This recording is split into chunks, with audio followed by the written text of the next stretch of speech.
وعلیکم السلام ورحمۃ اللہ وبرکاتہ۔ اللہ رب العالمین خیر و عافیت میں رکھے۔ سوال وقت کے لحاظ سے بڑا ہی اہم ہے کہ وہ حدیث کہاں ہے جس میں اللہ کے رسول صلی اللہ علیہ وسلم نے کفار اور اغیار کی مشابہت سے منع کیا ہے۔ اس سلسلے میں قرآن کریم کے اندر بھی بہت سی آیات ہیں جن میں اللہ رب العالمین نے واضح طور سے مومن کو کفار، مشرکین، ملحدین، وثنیین کی مشابہت سے منع کیا ہے، اور یہ صرف اور صرف اسی امت کے ساتھ خاص تو نہیں ہے بلکہ ابراہیم علیہ السلام نے بھی یہی پیغام دیا تھا۔ چنانچہ شیخ محمد بن صالح العثیمین نے کہا: لا شک ان المسلم یجب علیہ ان یبغض اعداء اللہ ویتبرأ منہم۔ اس میں کوئی شک نہیں کہ مسلمان کے اوپر اللہ کے دشمنوں سے بغض رکھنا اور ان سے بیزاری کا اعلان کرنا واجب ہے، لأن هذه هي طریقۃ الرسل واتباعهم، کیونکہ یہی رسولوں کا طریقہ ہے اور رسولوں کے ماننے والوں کا بھی یہی طریقہ ہے۔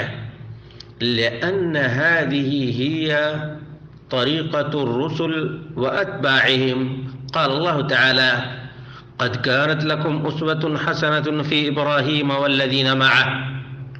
لوگو، تم سب کے لیے ابراہیم علیہ السلام اور جو ان کے ساتھ تھے ان میں اسوہ حسنہ، قدوہ اور نمونہ ہے۔ اذ قالوا لقومهم انا براء منکم ومما تعبدون من دون اللہ۔ جب انہوں نے کہا اپنی قوم سے کہ ہم تم سے بھی بیزار ہیں اور جن جن کو اللہ کے علاوہ تم پوجتے ہو ان سے بھی ہم بیزار ہیں۔ کفرنا بکم وبدا بیننا وبینکم العداوۃ والبغضاء ابدا حتی تؤمنوا باللہ وحدہ۔ الممتحنہ آیت نمبر 4۔ ہمارے درمیان اور تمہارے درمیان عداوت اور دشمنی کا آغاز ہو چکا ہے، یہاں تک کہ تم لوگ الہ واحد پر ایمان لے آؤ، الہ واحد پر ایمان لے آؤ۔ معلوم یہ ہوا کہ مومن اور مشرک کے درمیان یہ عداوت لازم اور ضروری ہے۔ اسی طرح سے اللہ رب العالمین نے سورۃ المائدہ کی آیت نمبر 80 اور 81 میں بیان کیا ہے: ترى كثيرا منهم يتولون الذين كفروا لبئس ما قدمت لهم أنفسهم أن سخط الله عليهم وفي العذاب هم خالدون۔ ان میں سے بہت سے لوگوں کو تم دیکھو گے کہ کافروں سے محبت رکھتے ہیں، یہ بہت ہی بدترین چیز وہ پیش کر رہے ہیں کہ اللہ رب العالمین ان کے اوپر ناراض ہے اور عذاب میں ہمیشہ رہیں گے۔ وَلَوْ كَانُوا يُؤْمِنُونَ بِاللَّهِ وَالنَّبِيِّ وَمَا أُنزِلَ إِلَيْهِمْ مَا اتَّخَذُوهُمْ أَوْلِيَاءَ وَلَكِنَّ كَثِيرًا مِّنْهُمْ فَاسِقُونَ۔ اگر ان لوگوں کا ایمان اللہ اور نبی پر ہوتا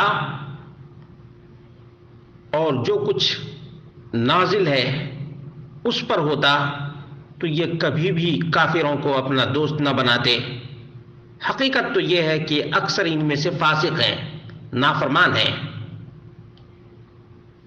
اور سورۃ المائدہ کی آیت نمبر 51 میں ہے: وَمَن يَتَوَلَّهُم مِّنكُمْ فَإِنَّهُ مِنْهُمْ إِنَّ اللَّهَ لَا يَهْدِي الْقَوْمَ الظَّالِمِينَ۔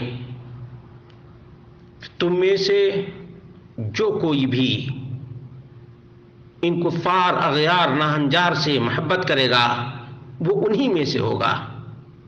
اور اللہ رب العالمین ظالم قوموں کو ہدایت نہیں دیتا۔ اللہ رب العالمین نے فرمایا وَتَعَاوَنُوا عَلَى الْبِرِّ وَالتَّقْوَى وَلَا تَعَاوَنُوا عَلَى الْإِثْمِ وَالْعُدْوَانِ وَاتَّقُوا اللَّهَ إِنَّ اللَّهَ شَدِيدُ الْعِقَابِ، سورۃ المائدہ آیت نمبر 2۔ نیکی، بھلائی اور تقوی کے کام پر تعاون کرو، گناہ، پاک، سرکشی کے کام پر تعاون نہ کرو، اور اللہ رب العالمین سے ڈرتے رہو، یقیناً اللہ رب العالمین سخت عذاب دینے والا ہے۔ نبی مکرم صلی اللہ علیہ وسلم سے عبداللہ بن عمر رضی اللہ عنہما بیان کرتے ہیں، قال رسول اللہ صلی اللہ علیہ وسلم من تشبہ بقوم فہو منہم، جس نے بھی کسی بھی قوم کی مشابہت اختیار کی وہ انہی میں سے، اسی قوم میں سے ہے۔ اب آج کوئی کرسمس ڈے میں شریک ہوتا ہے تو کوئی دیوالی میں شریک ہوتا ہے تو کوئی اور اس کی پوجا، اس کی پوجا، ہر دن پوجا، سب میں شریک ہو کر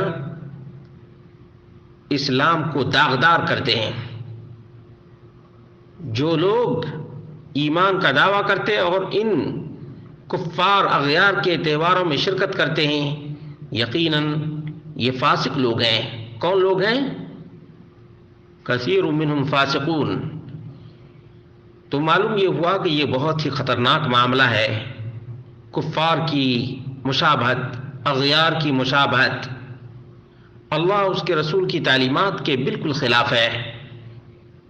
من تشبہ بقوم فہو منہم، یہ ابو داؤد کتاب اللباس حدیث نمبر 3512 ہے۔ شیخ ناصر الدین الالبانی نے صحیح ابو داؤد میں حسن صحیح قرار دیا ہے 3401 پر۔ واللہ اعلم بصواب۔